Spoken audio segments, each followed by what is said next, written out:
Tu entends parler des mandataires, des courtiers, des agents, et maintenant des mandataires d'intermédiaires? Pas facile de s'y retrouver?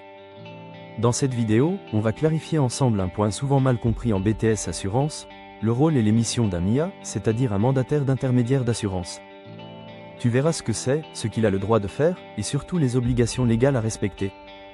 Reste bien jusqu'à la fin, je te donne aussi les risques à connaître si tu travailles avec un MIA en entreprise.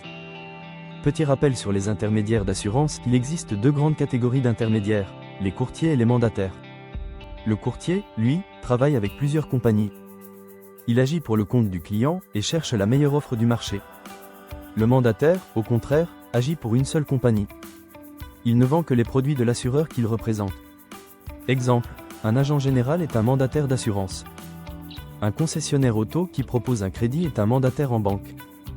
Un site comparateur qui vend de l'assurance est aussi un mandataire, souvent en activité secondaire. Focus sur le MIA, mandataire d'intermédiaire d'assurance. Le MIA est un mandataire non pas d'un assureur, mais d'un autre intermédiaire, un courtier ou un agent général, par exemple.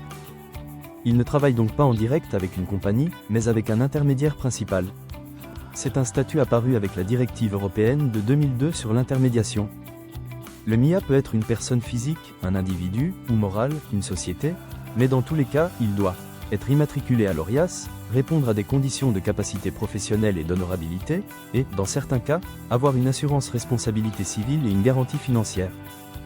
Les missions qu'un MIA peut effectuer. Un MIA peut faire tous les actes de distribution d'assurance, c'est-à-dire présenter un contrat, proposer un produit, aider à la souscription, donner un conseil adapté au client.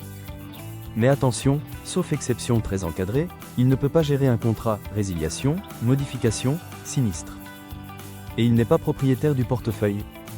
Les clients qu'il apporte appartiennent au mandant, c'est-à-dire au courtier ou à l'agent qui lui a donné mandat. Vigilance et responsabilité. Il y a deux points de vigilance essentiels. La responsabilité civile, le mandant est responsable civilement des actes du MIA. Donc, si le MIA fait une erreur, c'est le courtier ou l'agent général qui paye. La responsabilité réglementaire, là, le MIA est personnellement responsable. Il doit respecter les règles ACPR, ORIAS, etc. Attention aussi à l'indépendance du MIA. Il agit pour le compte du mandant, oui, mais il reste un professionnel indépendant. Il doit avoir ses propres documents, son propre en-tête, et ne pas être contrôlé de trop près, sinon il risque d'être considéré comme salarié, avec toutes les conséquences juridiques que ça implique.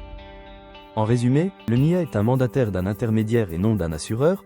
Il peut conseiller, proposer, aider à la souscription, mais pas gérer. Il doit respecter les mêmes règles qu'un courtier ou un agent. Avec une inscription au RIAS, le mandant est responsable civilement, mais le MIA reste responsable de ses actes réglementaires. Tu veux réussir ton BTS Assurance?